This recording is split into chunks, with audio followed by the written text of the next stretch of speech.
Hey guys, BBI here. I want to stop and say thanks for tuning in and checking out whatever the video is about that's about ready to come up next. If you could take a minute and hit subscribe, I'd greatly appreciate it. And if you enjoy what you've seen here, make sure to hit the like button. We'd greatly appreciate your support. Anyhow, guys, all that aside, let's get on with the show.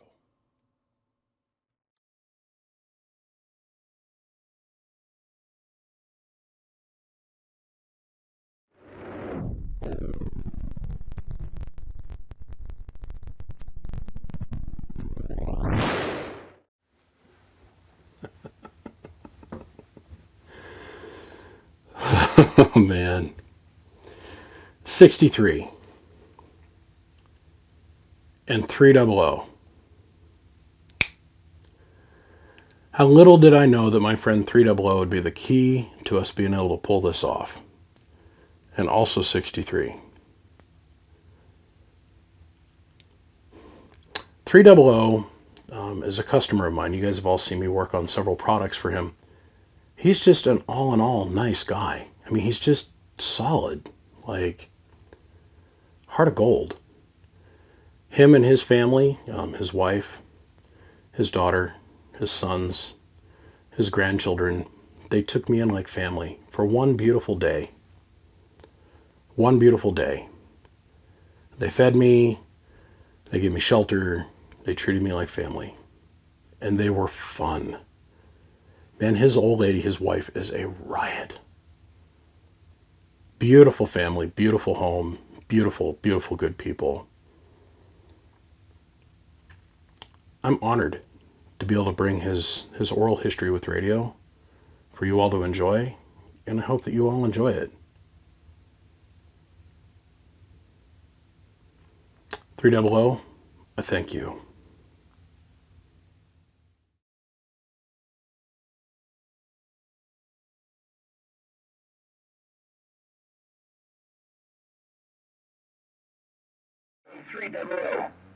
If you done, I'm done. Hey, 3Double. Appreciate the phone call, Bricka.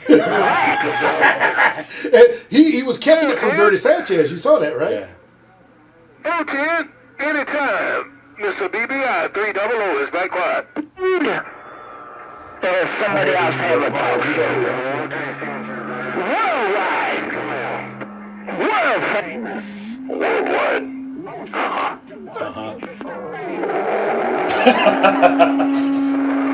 That's cool, but you know when you hear this, he's gonna be Your pissed. way over to the microphone, 3Double. It's like I was telling you, amigo. Skip's been doing this all day long. But our big project is completed. And I'll see you here in just a couple days. Mr. 3Double, the heavyweight champion of Idaho, the gatekeeper to the northwest corner, the landlord of the northwest. Got down. Right now, it's the best time because I ain't got nothing to. I Hey, can't. BBI, tell I can't Flip go on up. next time on It is what it is. You know what I'm kin is what I'm kin. Just lay that on you. Okay. Or just hang it on your shirt someplace.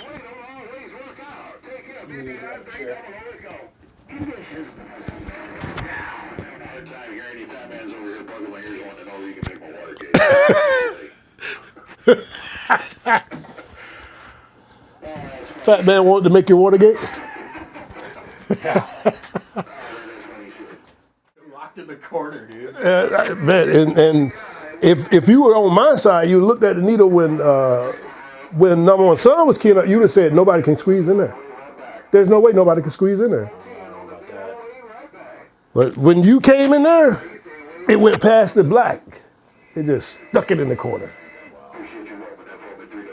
I mean, it was just like you do on your when you pulled up here. Yeah. So.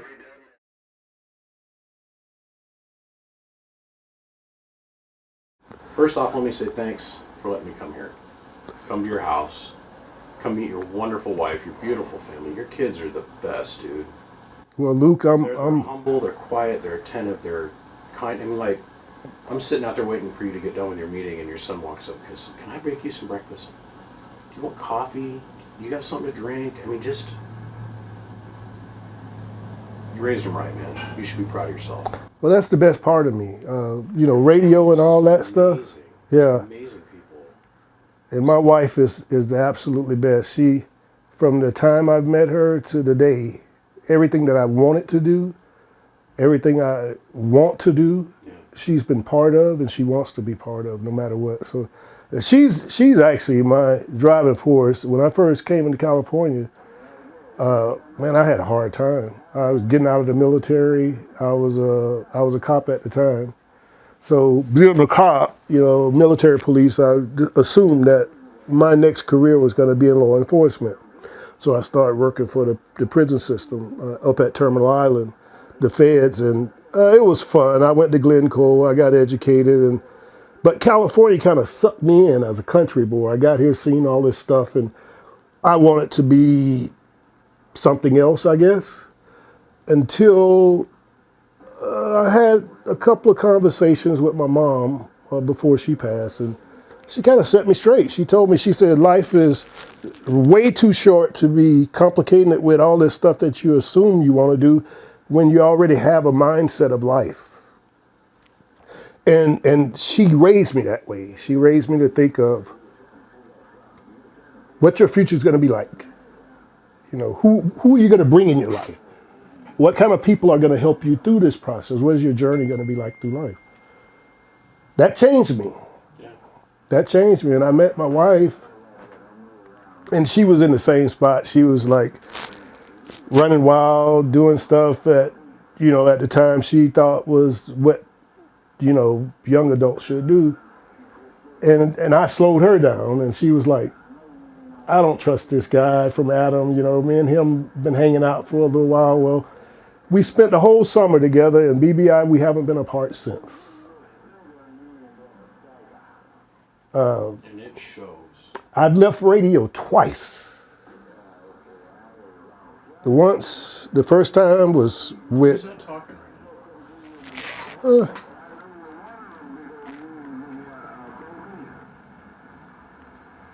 It sounds like somebody out of Shaky. Not quite sure. Currently, I am pointed at shaky ground. But I'm on the ground plane. The first time, sorry, I interrupted your training. Yeah. First time. What happened first time? The first time, Well, let's start from the beginning. Where'd you get your start in radio? okay, so I'm from Florida. Okay. So I was born and raised on the Sand Paul. I lived in a small town called Lake Wells. People like Dr. Soul, Weed Killer, Cobra Tail, all these guys were icons back in the day. We're just going to Yeah, back that down because I don't have headphones on. I don't know what the audio's like in here. right. So back in the day, those guys were icons back in Florida. And so I was a 12, 13-year-old kid, and my father was really strict. So I didn't get dark 30, I was in the house. Right. I didn't run around in the community and hang out. I didn't do none of that. Right. I go to school, I get my schoolwork, come home, do my chores, go outside for maybe an hour and a half before dinner, and back in the house, and that was my life up until, of course, I got in high school, and my mom saw that I was interested in electronics. But like I said, at 12, 13, I was messing around with walkie-talkies, tearing them down. Learning how to receive was what I was interested in. I wasn't so much into talking on the radio at the time. But I realized that there was a channel that all these guys would flock to. So I found a way to get a crystal for my radio, and I took a soldering iron and I tacked 2 lines on top of the crystal, and I got it. I actually got it. Hearing that for the first time, hearing my neighbor them talk and everything, I got so excited.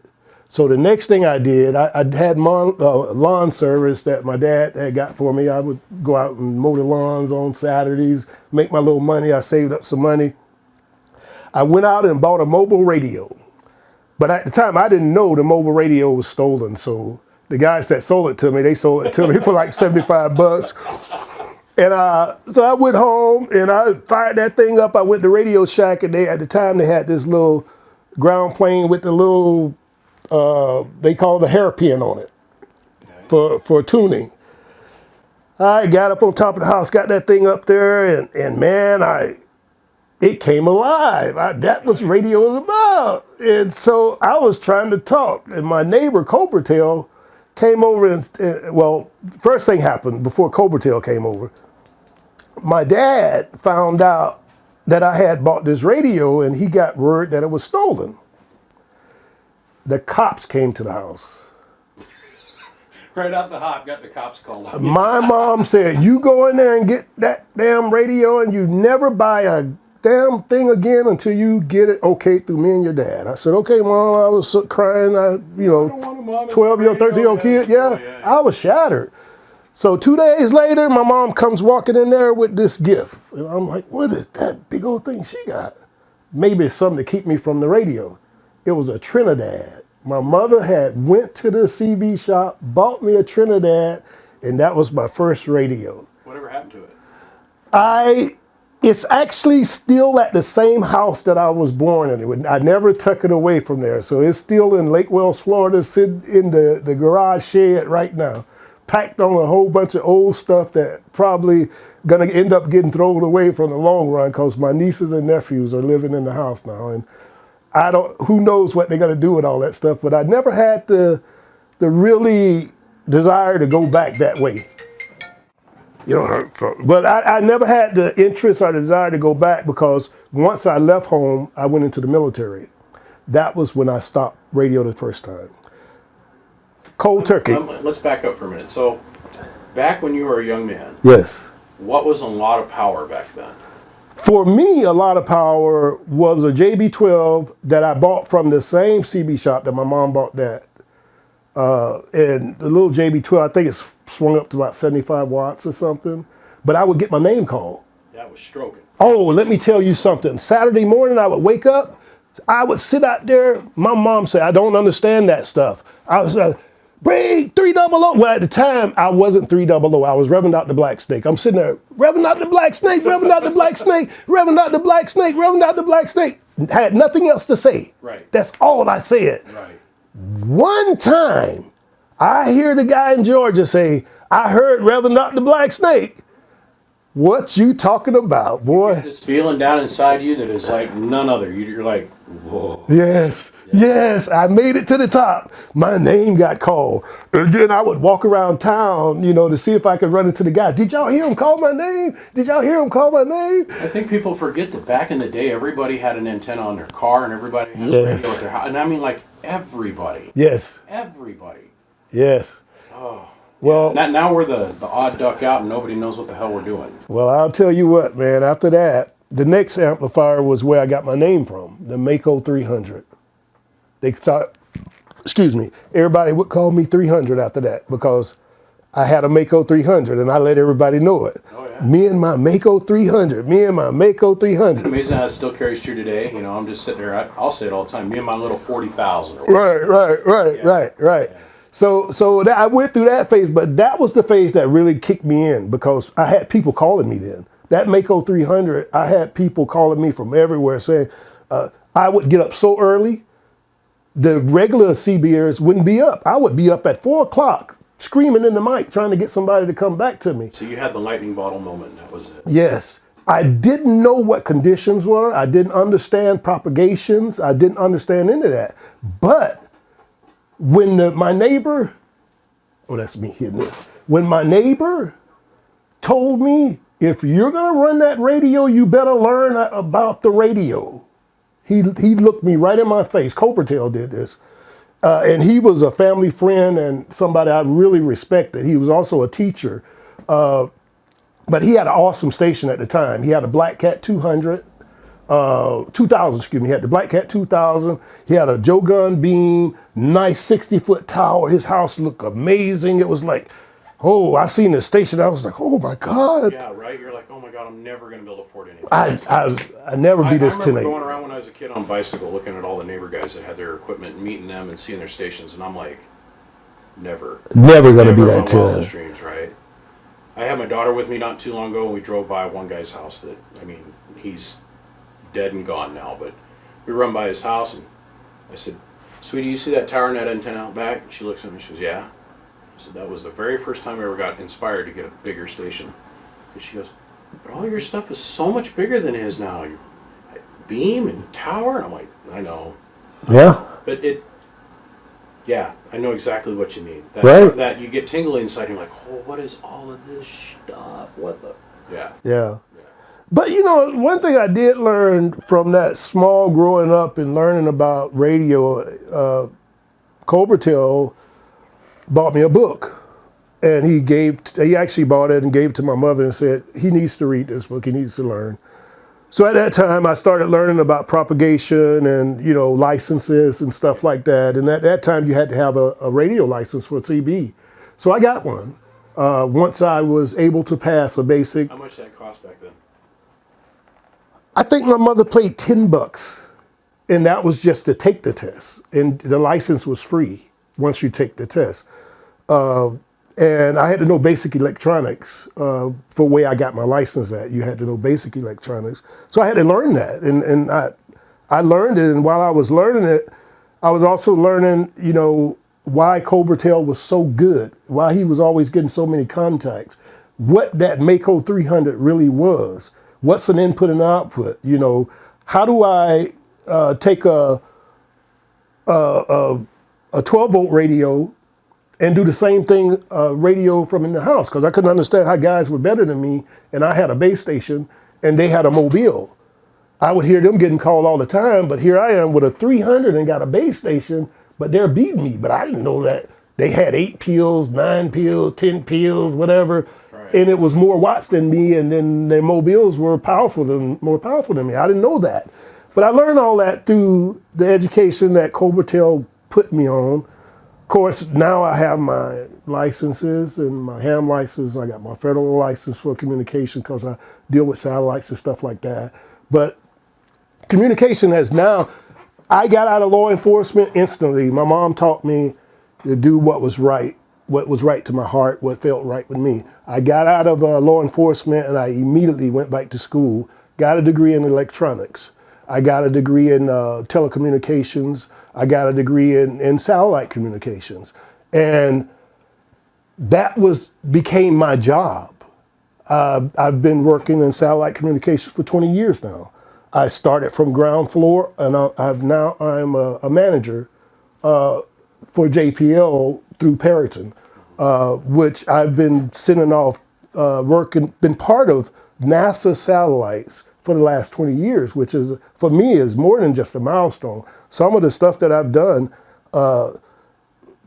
people are gonna, history is gonna, March 2020. Every DSN guy I've seen or watched videos of or had the pleasure of meeting, they've all been there 20, 30, yes, 40 years.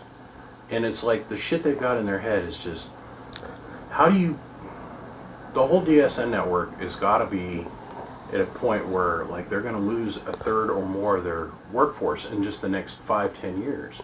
And I'm part of the management. How are you going to be able to bring guys up to fill those holes? I'm part of the management that's trying to create new for the young kids coming up. In my department, like I was just telling you, we just did,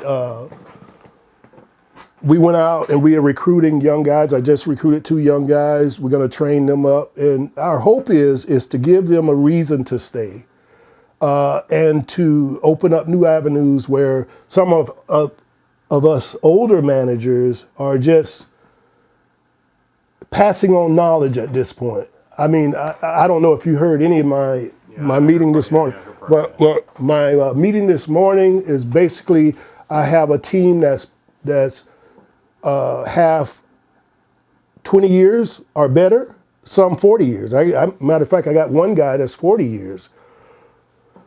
And then I'm building the new team, which I now have 3 new guys coming in. And there's mentorship. I provide one of the older guys for mentorship through these guys. And also I'm considered their mentor. So I have a technical aspect and administration aspect of learning how to deal with NASA's properties and stuff like that. So it's all trying to rebuild the DSN because we know what's going on. We know that we're losing all of our knowledge, and matter of fact, we got guys. You think of how much the architecture of just the communications network has changed in just the last 10 years, let alone the last 40 years. Yes. I mean, we got stuff that's been on flight up and on station now for. So last time I checked on Voyager, and that's something like 7,000 days or something like that, or 8,000 Yes. days. And we keep reiterating or recreating it because it's already lived out its life. The life is long gone. And some of the rovers that are on Mars right now, I mean, Voyager 2 is like, what did I see? They're going to have to roll the communication rate down from 60 down to 40. 40 hertz. 40 hertz. Yeah. 40 hertz. Yeah. Yeah. It's like, we're talking like a transmission time to say, okay, reset the clock.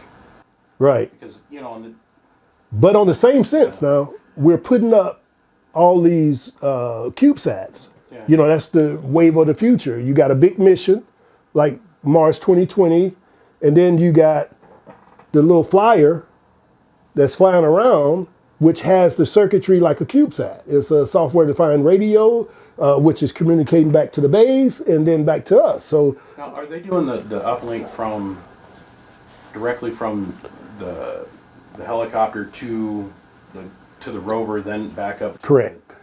What's the one we have on station? We have like 8 satellites permanently on station around Mars. Well, you have MRO, Right.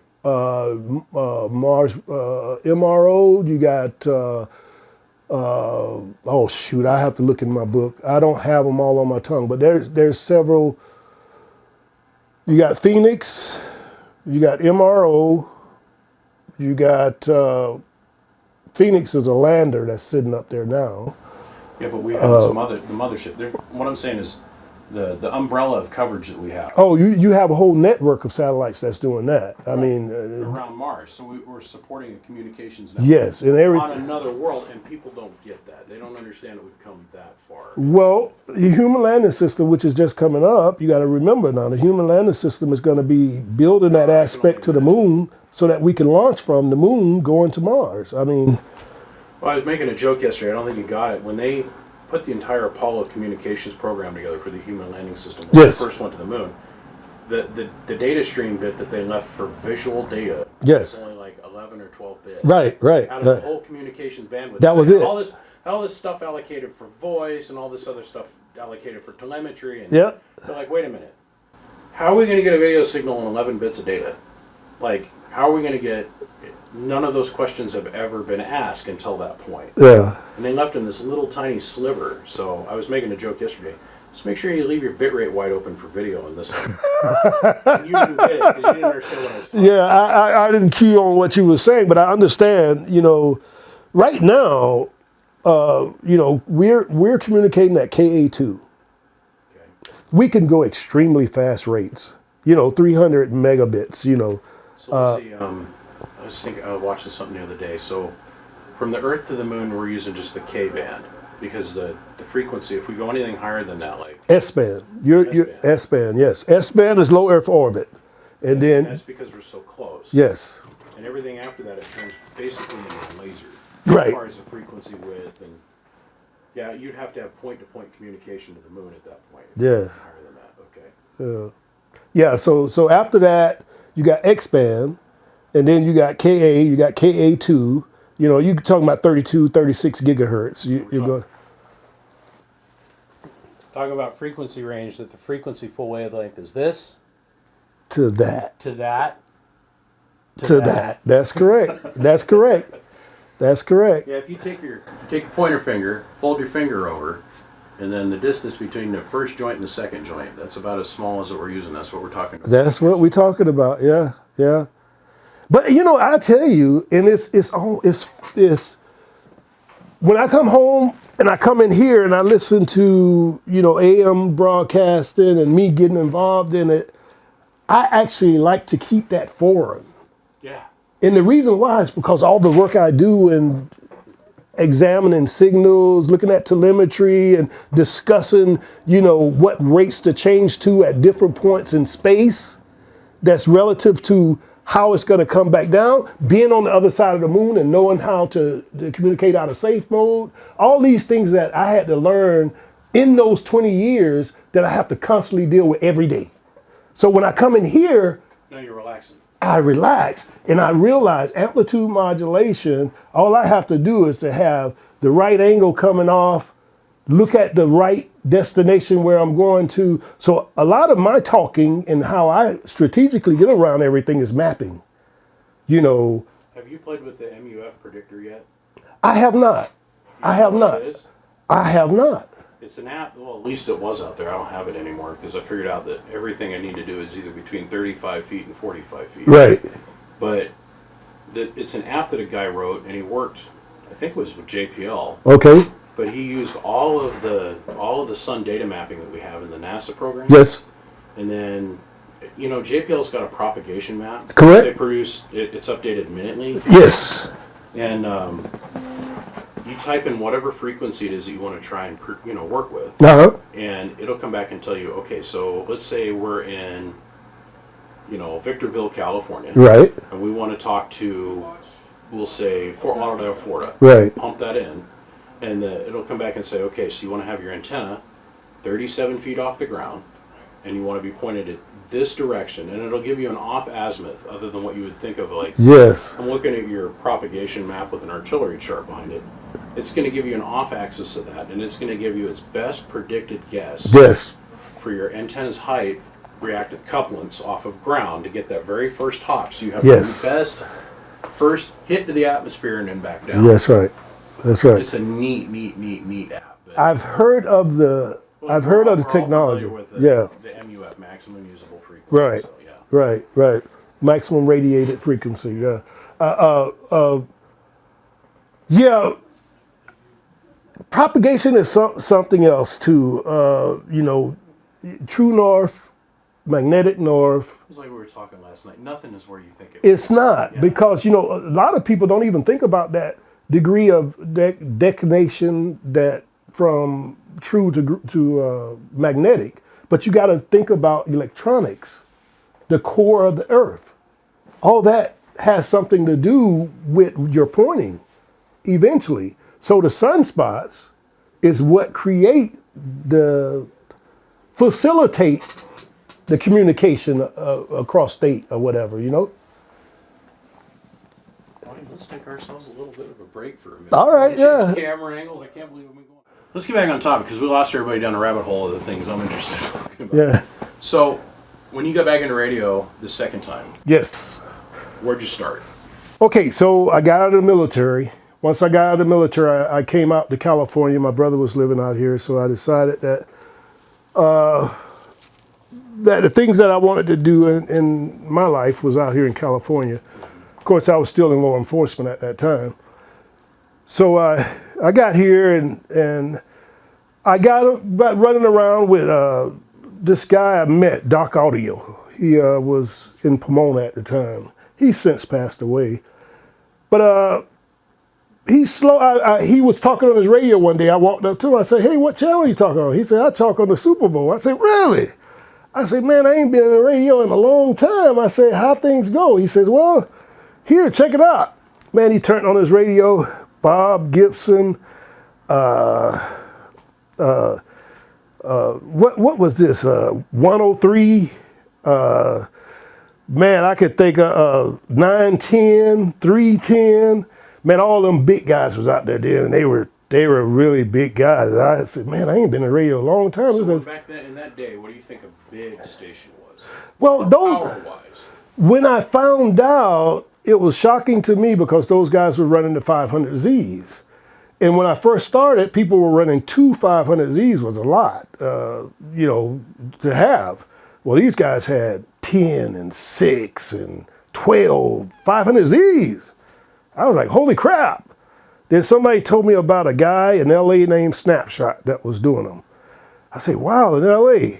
But then I met Billy Joe, one of the Barnyard Boys. He was building. He ended up being a really good friend of mine. He taught me a lot about big boxes. And one thing he taught me, and I realized, is that high voltage was nothing to play with. And until then, because I had been in law enforcement and everything, I didn't know much about dealing with high voltage and radio, but I knew that if I got back into radio, I was going to have to learn these things. Of course, I tried to hit it off at the we've gone path. from 600 volt tubes to 3,000 volt tubes. That's correct. Okay. That's correct. And from your TV guy repairing your box Right. to a special technician now that deals with RF, which even excited me more. And during that ordeal, I had got married here in California, and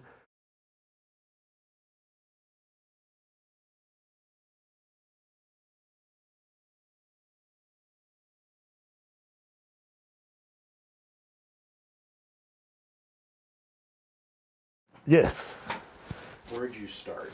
I started. Okay, I had my divorce. I got out of my divorce. I went through the loan period. Getting your feet back. I met my wife. We moved out in this area, and she noticed that I wasn't content. She asked me, she says, "Why aren't you content with our relationship?" I said, "It's not our relationship." I said, "I'm not just on my off time, I have nothing to do. It's like I go play basketball, I play football, I learn how to play golf, all this stuff." You didn't have that love passion. I didn't have it. Right. And Something, your hobby, your love passion of a hobby. You had the love passion of your life. yes, And she is an amazing woman. yes. Well, she had a conversation with my mom at that point, and my mom told her, Mom let her in. my mom told her, she says, "Has he been talking on the radio, or does he show any interest?" "Oh, he runs around and plays these tapes and say how good he used to be and this and that, but I'm trying to catch up with him." And so she asked me one day, she says, "Hey, you ever thought about getting back in the radio?" I said, "Why'd you ask that?" She says, "Little birdie told me something." I said, "Okay." That's what I said. "Yeah," I said, "I've been thinking about it." I had heard about CC. He was up and coming, and he was doing things, and so I tracked him down one day. I asked him, I said, "Hey, what's going on, CC?" He was living in a 2-story house. I said, "What's going on, CC? You might not know me. I'm 3Double. I used to be out here on the radio." "Oh, I heard about you. Everybody used to talk about you, this and that, and this and that." Say, "But they told me you was 10-7 off the radio." I said, "I am." I said, "I haven't been on the radio, don't have any interest right now." So we went to his house, and he showed me what he was doing. I said, "Oh, this is great." Well, I had a friend that was 4 blocks away. And it was my deal that I was going to go over 4 blocks away, and I was going to whoop CC. Okay. So every time I would come in the neighborhood, I would go over to my other friend's house, and I would get on his radio and try to whoop CC. How it turned out for both of us was amazing, because once I realized that this cat wasn't joking around, I said, "Heck, we're going over to my friend's house. I'm getting me a station." I got a hold of my wife. I called CC. I said, "Hey, can you help me?" He said, "What do you need?" I said, I need to get up and running." He says, not knowing me from Adam, "Come over to my house." I go over to his house. He's sitting there. He's got a big old box he had bought from Bob Gibson. He's got a whole bunch of stuff, and he was keying on everybody. He said, 300, whatever you need, let me know. I will help you out. The next day, CC showed up at my house with a tower, a Joe gun beam, coax, and everything except a radio. Hooked it all up. The next day I had a radio, and I had my wife. There was a guy at JPL, one of the ham friends of mine, that was selling a Henry 1200. I bought that 1200. Rebuilt several of them. Yes, sir. I bought that 1200, but this part here is going to really get you. I was doing a good job. I was talking. I was content. Then Pal Talk came. Upgraded first, you or CC? CC was always ahead of me at this point. He was always ahead of me. He sold me that box that he had for Bob. He took all the tubes out of it, put a 3000 in it, brought it to me and sold it to me. I had it. I sold my 1200. Actually, I traded him the 1200. He sold the 1200 to somebody. I had the 3000 at this point. CC was working on, I think at the time, CC was working on building a 15 for Starship. And he was playing with that thing, so he would whoop everybody around that I saw. Nobody could really handle him, at least from my standpoint of view, from what I hear up here, which was awesome. And I had the 3000. I was doing really well. Well, Prime Minister came into my life, and he was He was. He has a way of changing everybody's life. Well, When he comes around. You got to hear this story. Prime know this story really well, but so I went to a break up in Seattle, and everybody knew CC and this and that, and I thought I was doing pretty good because I was getting my name called. I was doing really well. I wasn't fighting a lot back then. I was just come in the evening, talk, skip, and go. I didn't have any targets or anything, right? Well, I go to Prime Minister's break, and I'm listening to everybody, and then my name came up to Prime while he was talking, but I don't think he really knew me that well then. And he said, yeah, 3Double, he's one of the wannabe guys that want to be 10-8. And out of the group of guys that he was naming, I was kind of offended in a sense, but my being offended didn't lead to me disliking Prime. I'm trying to understand Where's he coming from? what was that expectation that said that I was a wannabe? And I told myself, I'm gonna be. And very shortly after that, I called Cece. I say, look, my wife has given me the go ahead to build something. I said, I don't know how much it's gonna cost. I don't know how much money I got to spend toward it. I say, but what do you think if we try to build something for me? He says, let's do it. So it was me, CC, and Sinner, another friend of mine. Sinner, I met Sinner through CC. It's an awesome handle, by the way. Yeah, and he is an awesome guy. Sinner is actually an awesome guy. He really bright in the head, very smart, read schematics. You know, I had, and I don't mean this in a negative way, but I had met at that point very few African Americans that could read a schematic the way I could read it. Meeting Sinner, down to earth, regular guy, working for the city of Los Angeles, sitting down with him and reading schematics, it was a joy. It was something different for me because I had usually sat down with guys that had these great degrees and read schematics and them giving me all the theory and the you know. That's part of this that's always fascinated me was the white guy, black guy, who had what first, who had to go get what from whom, and that whole dynamic. I think when Prime does his sets of videos coming up, he's going to really thoroughly cover where the black community, it seemed like to me that just looking at it from the outside perspective, coming at it 30 years out of the picture, was really held back on being able to have amplifiers and what kind of amplifiers you were able to have access to. Yes. Very much, and I don't understand that, but at a different time, that different people, it's not the way I think. But Yes. I see it now, and I'm like, I don't care at all. There's zero, I don't care anything about any of that kind of stuff, but the history of that sounds very interesting, and since Prime was there, he's gonna, I think, when he does finally get going on his video project, Yes. he's gonna cover that very thoroughly. Well, one of the things I have to say, and because I started so young, there seemed to be a divide between the people that were on. Well, I'm going to put it clearly: white versus black. Yeah. Channel 6 versus channel 11, 12, and other channels. Well, in Florida, the whites had a channel, the blacks had a channel, and if you crossed over, there was a fight. There was a communication fight, and then it would always lead into, I'll meet you here and I'll kick your ass, and then there was a whole bunch of stuff. I never got into that because my parents wouldn't allow it, so I had to stay off of certain channels. I was committed to one channel, and I always was committed to one channel. Well, in my present form of CB, I have more white friends versus black friends, but that has nothing to do with the color, if you understand what I mean. It's just today it's just by nature of you socialize with people who kind of fit the same cutout as you. I have tons of black friends in radio, tons. I got to tell you honestly, once again, I cannot make this clear. I don't care about skin color. I don't either. Zero. I don't either. Majority of my customers Yeah. are black, Yes. and I don't care. Well, in my circle today, It means nothing to me. And most of my radio friends, hey, guess what? They're black, yes. and I don't care. I judge people based off of what they can build with their hands, what they've done with their life. Yes. The skin color means nothing to me. And to me, it's mind-blowing to think that people used to sit around and get mad at each other about stupid shit like I agree. that. But I agree. I understand that's part of the history, so we have to look at it. We have to say this is what it was. I don't think that we should revise it. I don't think we should suppress it. It is what it was. It is. It We don't was. get to change it.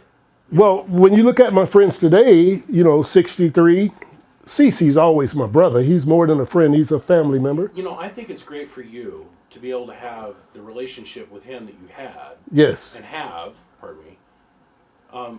Growing up in my town, no, there was competition 9 ways from Sunday, and nobody really helped each other. Well, I'll tell you what he would do. I'll tell you what Cece would do.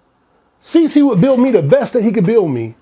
And then he would tell me, come out there, I'm going to whoop your ass. And he did it. Yeah. I mean, he did it. He did it. It just became, just before Cece moved to Alabama, I just started getting him. I just literally started keying on Cece.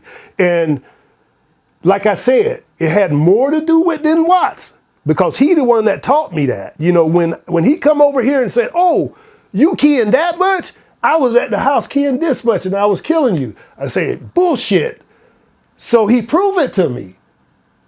He proved it to me. That antenna, then Yes, he proved it to me. And so, I think mean, people get lost. They think about it all the time. They're like, well, look, my watt meter's going fast. So I got over, guy down the street going to guy down the street. And so that gets imprinted in their brain. But you reach a point where you can put out a gajillion watts. If it's not going in the right direction, it ain't doing you no good. yes. So it comes down to the antenna more than anything. Well, like I was saying, now my friends like 63, 12 in the Valley, Big Easy, I can't 623. wait to meet them guys in the next couple of days. Well, all these guys, and then you got 88. You got all these guys that these are new friends of mine, are different colors that I've learned to accept. 131. Motor Mouth Mall. Me and John calls me on the phone just out of the blue and asks me how I'm doing. That's the type of friendship we have. I'll hit him on Facebook and tell him, "Oh, cut that out. You just showing out of something." We get a line opening.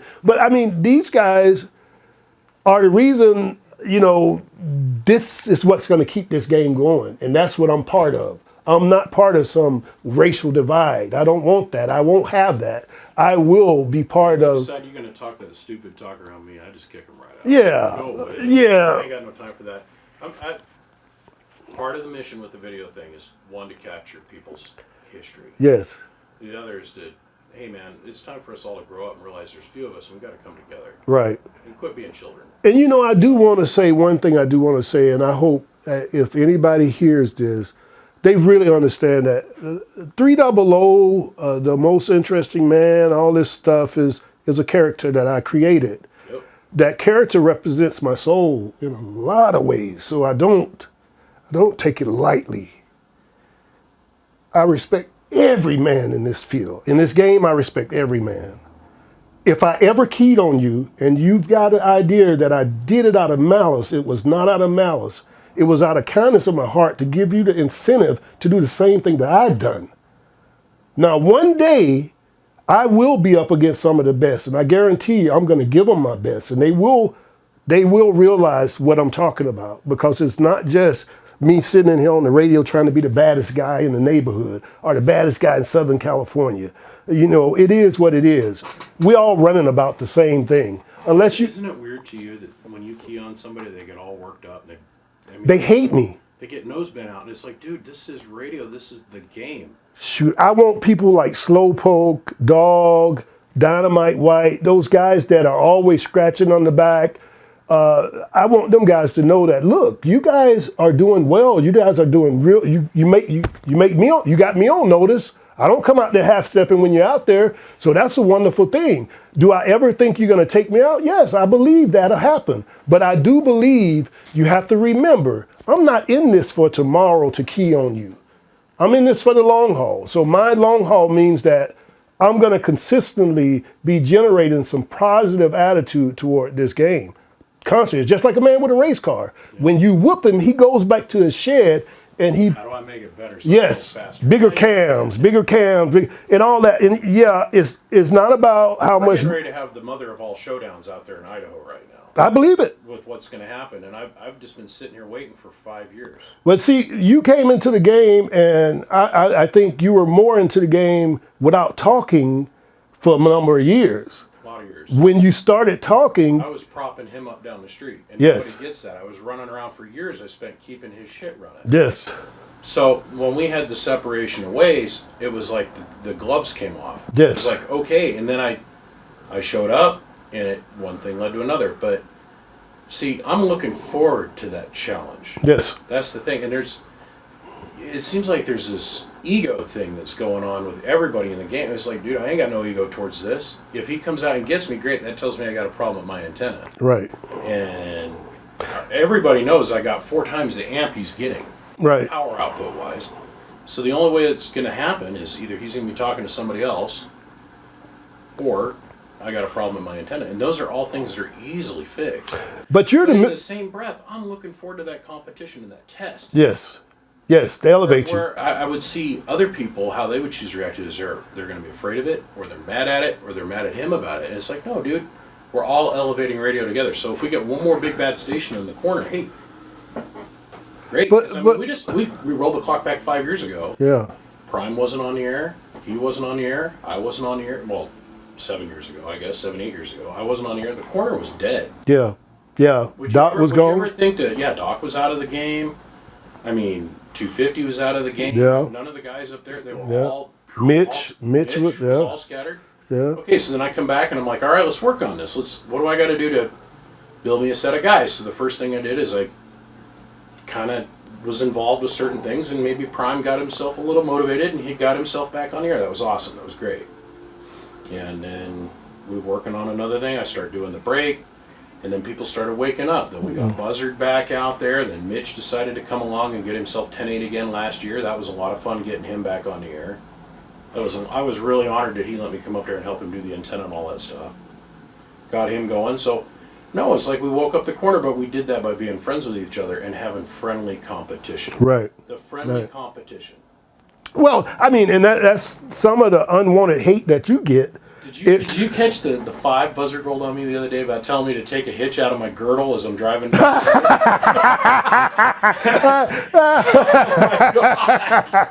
Oh man, Oh my God, dude, I was telling him, I passed the 5 back to him. This is just on my way down here. I'm going through Nevada. I'm literally leaving Area 51, driving through the desert, and I'm sitting there talking Skip. And I think what I rolled back for him was, man, tell him he's got to go out and buy stock in Just for Men because he's starting to go gray on to brush more in. yeah. But one of the But see, that's friendship competition. That's what makes radio fun. You know what I mean? but for some reason, your name draws unwanted hatred, and well, here's one thing. The reason I say that is because I hope that somebody that see this hears what I have to say about it. If you don't know me, make the effort to get to know me before you make judgment. Because I think what you'll find is the voices that you're listening to are not giving you valid information. They have you know, how would you say it? They have other things in mind. They want other people to think of a certain person if they say something about them. Oh, that person, that son of a bitch is, you hear it. Well, you and I have had a journey. Yeah. And in that journey, I realized that part of that misconception had got into my head from things that had happened to me in the past with dealing with people that work on amplifiers or radio stuff. Man, amplifier repair is the sharkiest game in the world. It is. Oh, Lord. Look, I told you about the one time I sent the guy the money. He sent me the box. Yeah. It didn't work. I sent it back. I never got my money back. I got some of my money back, but I didn't get. That person knows who they are. I don't have to say anything. And that was one thing that I made present to CC. I said, look, I've entrusted you with knowledge that you know about other people. Keep it to yourself, because I don't want to badmouth those people. I want them to go on and live a life, and maybe somewhere down the line they'll realize that, hey, I really did make a mistake there. I pray that I can make it up to. Not they don't have to make it up to me, but make it up to somebody else. Right. Down the line, just pay it forward to somebody, because everything that I've ever done in this game to somebody else, I've tried to pay it forward, and that's the way we clarify that. Don't make up something about BBI and you never talk to him. Right. Don't assume that he's an asshole and you've never seen him work. You've never even gave him an opportunity. So kind of keep that to yourself. If you feel that way, it's fine. I think that's called being an adult, but I really feel that hump that I had to overcome when I first started, Yes. because of all the negativity that's spewed out of 5 people's mouths, you know, I think I've really overcome that, and I make them a mission to try and make radio better for everybody around me. Yes, yes. And let's face it, brother, you're on the largest platform right now that there is for radio. That's correct. Hams and Yeah. our little community is concerned. There's some YouTube channels that are hams that Another mine, but not. another person I want to give some credit to, though, a friend of mine, Superstar. He's been in and out of radio for a long time, but him and I are both from Florida, and we connected right away when I met him. And him and I had a learning journey, and we still have a learning journey. Unfortunately for us, during that journey, it was more about family than radio. Now that we're on the other side of family, we both have families. We've committed to those. Right. Now he's reached out to me. I've reached out to him. We still are communicating. So him and I have a relationship now with radio and family, which is a good relationship. And the reason I point that out is because he's been a really valid part of me growing in radio, teaching me a lot about. He built mobile boxes back in the day. You know, he worked for Henry Radio. He worked for RF Parts. He worked for he was working for Northrop at the same time when I was working for Northrop. Way back in the day when I got out of law enforcement, you know, that was one of the jobs I had. So I remember him back in those days, and I just like to give credit where credit is due. And if anything about me in radio, he is one of the people that's part of that, you know, such as Bob Gibson, you know. I wish I could have sat down with Bob and done this with him. Bob and I got really close here in the last 3 years. Bob has been a surrogate father of mine. You know, he's when I lost my father a long time ago, I used to be on Pal Talk with the guys, and it brought out the bad character in myself. And Bob called me on the phone one day and said to me, he says, 3Double, he says, you're out of character. He says, I'll be the first to tell you. Either you need to do radio or you need to do Pal Talk, one of the two. And I don't do Pal Talk. So I guess that's why I'm usually logged into it, but I don't have any time for it. Yeah, I don't have a lot of room for it, yeah.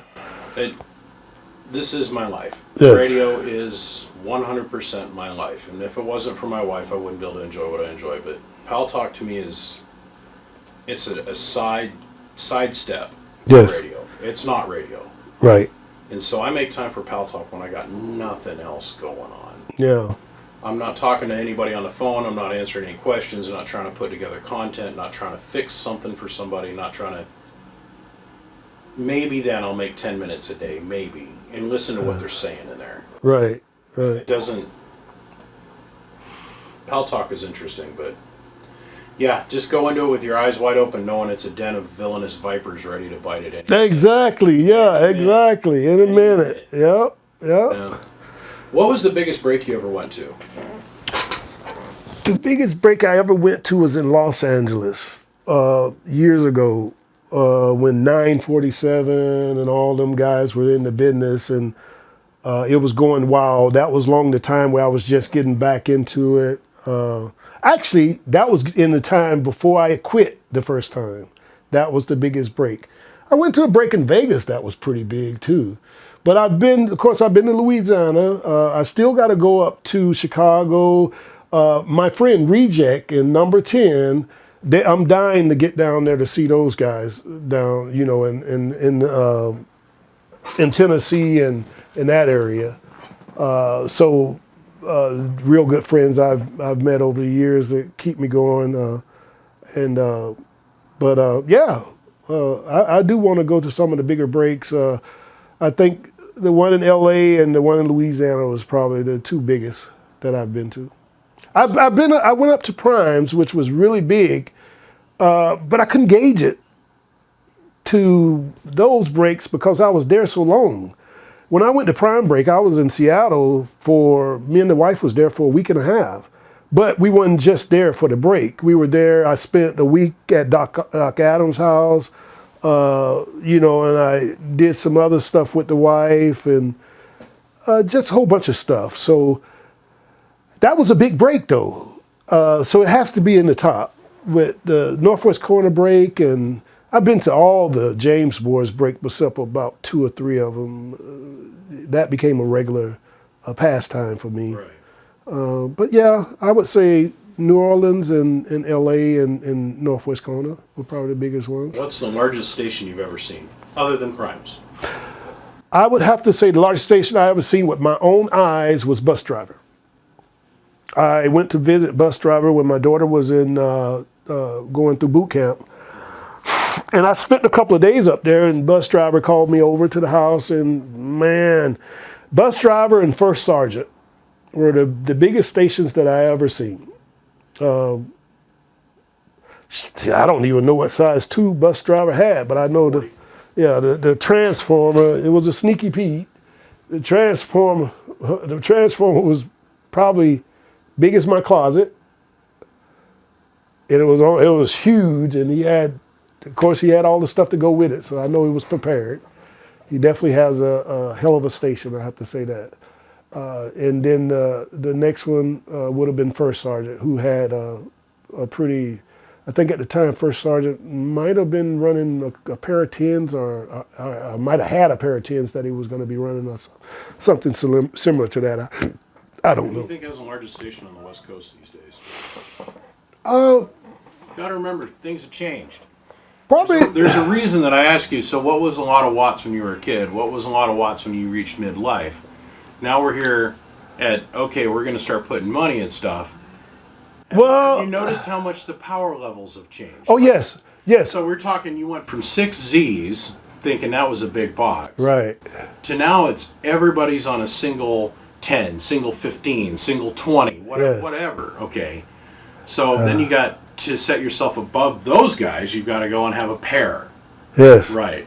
So, I mean, Well, there's a lot of Ghost Rider duels on the coast now. Yeah. Over here. well, just like you were saying, like CC, right? CC was always giving me the best. So I got a hold of a water cool tube, capable of doing 100,000 watts.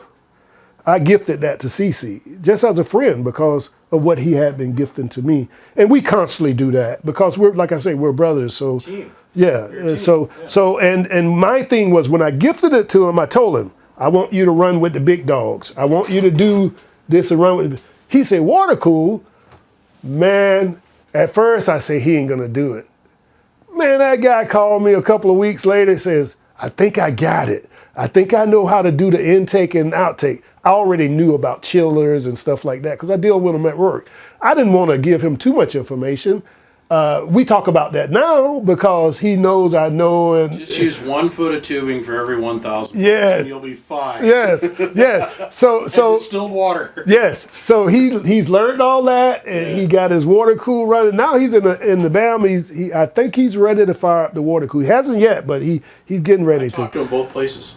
Yes. I've talked to him in both places. When he was in the process of moving, he still had a station here, and then he had the new station down there. I heard him in both places. I was like, wow, what a trip. Yes.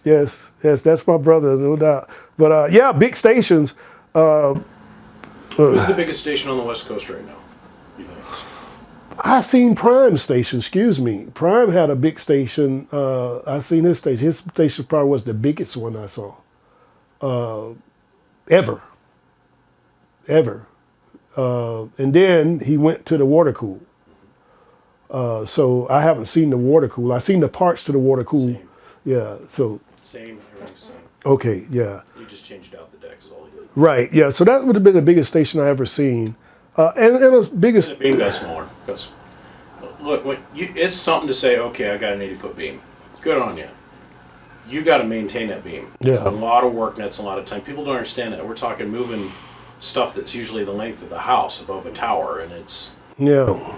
a lot of work. So when he put the new station up here, he'd come down a little bit in size on the beam, but it was simply for maintenance issues. Yeah. You know what I'm waiting for? I'm waiting for I could retire and go up there with John and start messing with all these antennas. He's Yeah, he's up to play. crunching and stretching and shrinking and twisting and turning. I've told him, I said, John, You make all the mistakes, and then you call me and tell me which ones not to make. And he started laughing. He said he got a pretty good joke out of that. But I know John. He's not gonna quit. He's looking for interest, excitement, and it's giving him all that. So I commend him for doing all that stuff. Well, it sounds like he's going to start his own. I don't know.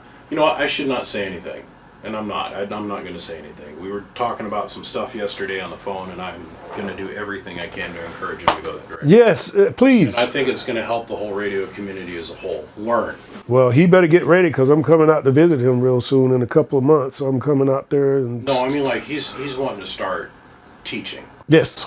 passing all the knowledge that he's accumulated in his brain down, which needs to happen. Yeah. Yeah. We need to share knowledge. Well, one thing that John has done for the hobby, and it seems to be catching on pretty much like wildfire. Look at Derail. Look at all the other people. John is incorporating AM broadcasting into this, and it's making it so much better. I never heard of injected audio until it was like for some reason injected audio and motor mouth name go hand in hand in this community, and I was like, what are we talking about? So then you go on that learning arc once again. But See, I tried everything that is going on now with the Pro Tools and all that. I have a studio across town. I've seen the pictures of it and stuff. Yeah, I that's one of the things I didn't mention. I also have my own company, Morgan's Entertainment, which is cool. I got to give a shout out to Morgan's Entertainment. But anyway, I have some artists and stuff. So I tried all that earlier, but I got one problem I ran into, and I kept running into, and I didn't have the patience to continue on, so I ripped it all out. And CC was kind of upset with me because What was the problem? Don't get sidetracked. What was the problem? watts. Oh, we Watts. figured out a way around that. And see, that's what I needed to know. So I'm willing to go back, but if I just can't be out there and have Motor Mouth Ball cut my radio off. I'm not going to allow that. So I know that's a joke, and I do mean it as a joke, but I every time I would get in a good bumper, You sound real good, and then all of a sudden you bring power up and it's. my earphones are screaming, the room is screaming. Yep. And somebody's telling me, say, 3Double, you sound like shit. So I told CC I'm abandoning it. And I think he was kind of frustrated because we were doing pretty good with it. We had compressors, we had Bellinger compressors, we had everything going. And I had the Hill mic stand. Everything was working for me. As long as I kept them watts under 5,000, I was good. Yeah, I remember when I used to think 5,000 watts was a lot. Yes. How old were you when your first 1,000 watts? Oh man, I didn't hit 1,000 watts until I got out here in California. After I got out of the military, Okay, the first time 5K. That was in the same. But Barnyard Turkey sold me a 62500Z. First time seeing 10,000 watts. Burnt up the coax, burnt up the antenna. First key. First key. First key. I had no concept. I got the box, put the box in. They told me everything was working right. I trusted them. Barnyard Billy checked it out for me. He says, you got a good box. It was in the circle formation. Great 6-tuber. I get in there. I'm living in this community. I barely was able to. I had a 4-element star, one of those shooting stars.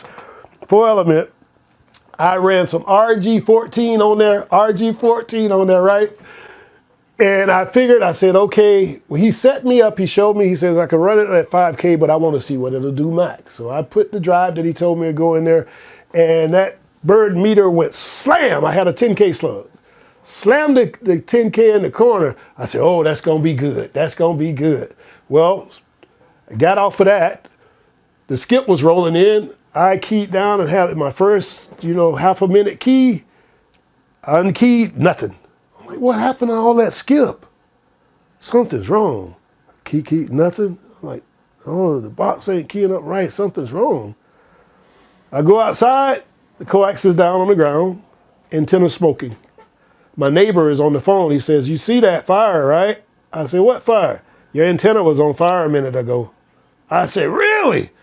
I took the antenna down, sure enough, burnt up the gamma completely. All that stuff burned. I had no concept. Cool about how the gamma burns up. Like you can look at it from the outside and you can't Perfect. see any damage, but when you pull it apart, the inside of it's fried. Look, check this out. When you take it down, it was a 10K gamma. Right. But when you look in the inside, there was Jet only black. it was only Teflon at the back. It was empty all the way through. There was no capacitance at all. I was like, holy Oh my shit. God, I had a customer of mine. He called me.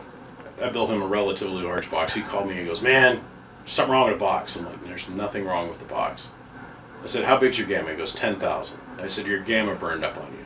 He goes, "I'm standing here looking at it right now." And I said, "Bud, did you take it down?" He goes, "No, but it looks great from out here. I'm looking at it with binoculars." Yes, And I said, "Take it down." that's right. We had this argument for like a week. He must have finally listened to him. He took the gamma down, and all I get is a picture of the gamma laying on his table on paper towels. And you can see where the gamma was slid inside of his cells. He pulls the gamma apart, and there's just all this burned up. That's right.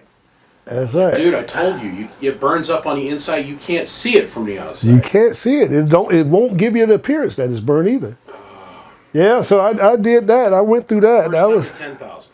first time to 10,000. That was my first time to 10,000 with that 6-tuber. And then back after that, the next time to 10,000 was not when I got to 3,000. I was up about 7,500 with the 3,000, and I was working that well. Got a lot of comebacks with that. But the next time was CC built me a 2 3,000s. Brought that to the house. We built it together, the same group, me, Center, CC. CC did most of the putting it together. Center and I read some schematics and did stuff like that. And of course, CC by this time is up on schematics and getting very good at what he was doing. And he built that 2 3,000s. We tuned that thing out, brand new tubes. We tuned it out to about 12,000 watts. And I started talking on that. And that's where you got 300 now. I was over 10,000 watts, learned to managing the watts, learning to keep everything from arcing over, and, knew to get it from the back of the box out the antenna was the most important at that point. And so we worked hard on that.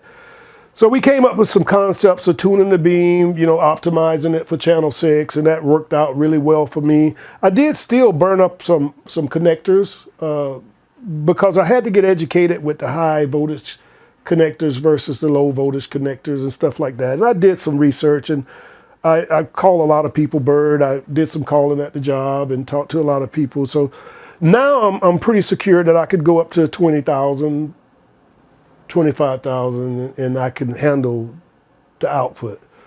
Like I told you before, I don't talk about what I run. It's not important. I'm looking at what's sitting here on the other side of the room. That's all in the past. We're not Yeah. talking about what's here today. Right. And so, that was when I was safely over 12,000. 2 months later, because I was running it the same way every time, I keyed it down one morning and I got 15,000 watts out of it. I hadn't touched nothing, hadn't changed nothing. I cut everything off. I called CC. I said, something wrong with this damn amp. I said, I didn't even check the match because I know something's wrong. I'm up to 15,000. Something went wrong. You need to come over here. He comes over here. He has me bring the antenna down. He goes through. He checks everything. He gets back in. He says, there ain't a damn thing wrong with this box. He said, what did you touch? I say, nothing. I said, it's keying up 15,000. He looked at me and laughed. He said, come on, 300, you ain't that blind. I said, what? He said, you got new tubes. They got to break in. He says, you probably going to end up doing more than that. Isn't that weird how they take off after about 3-4 months? Man, them tubes took off and I became 300. And I'll tell you what, it started inching me into the most interesting man. I noticed that with the 3000, brand new 3000. Yep. Put it down, loaded it out, and all of a sudden one day I come out and it just started in watts as I was talking. Yes, I started backing the dead key down. that's what we did. Prime come along, he's like, no, that's normal. That's normal. I'm like, really? Oh yeah. So then when I went and I built my 10, I built Yes. it did the same thing. Then I built the 15, it did the same thing. Then I got on the 40, it did the same thing. And in between the 20, it did the same thing. So Yeah. it's weird. It Yeah. like settles and then whoop, up it goes. Well, I'm waiting for this one to burn in, the one that I do have now. But as you see, I have. You got some stuff going on there, yeah. I got some projects that I got going on. CC and I. I'd be very interested to see what happens when you get that.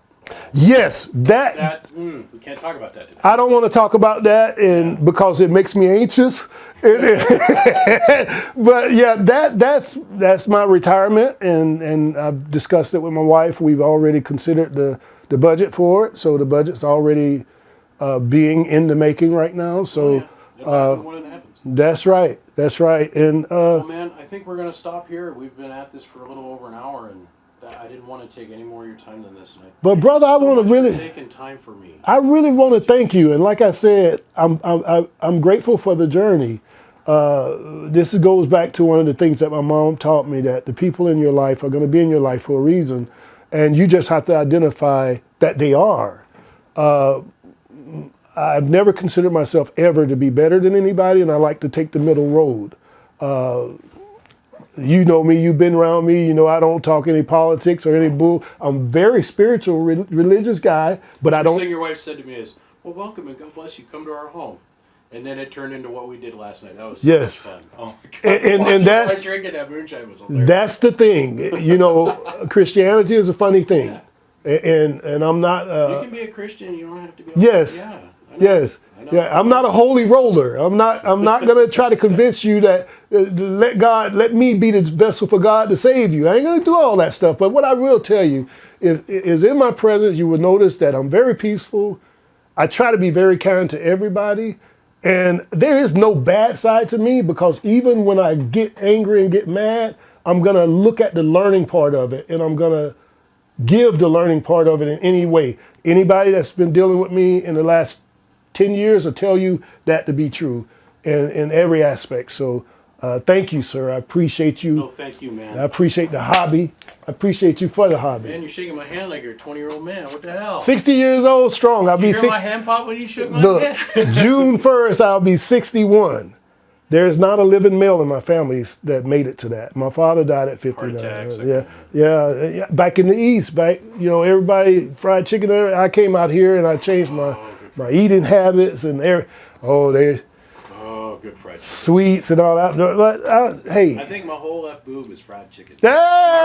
steak. You Well, you know, my belly, that's everything in between. last night I was kind of worried though, because I wanted to take you to the steakhouse, and it's a wonderful steakhouse. Texas Roadhouse is wonderful. I would not trade the fun that I had with your wife and your kids and your family last night at dinner for any steak on the face of this earth. It was fun. That last night was a lot of fun. When they heard you was coming, my son, the police officer, he said, I can cook for everybody. And I was like, well, I don't know. So that's why I didn't push yesterday. I just let things He says to me, happen. listen, it's going to be unlimited, whatever you want. And I'm like, man, just do your thing. Yes. It was beautiful. Last night was beautiful, and I can't thank you enough for it. Thank you. And he's just here temporarily. This a stop through for him. So, yes, sir.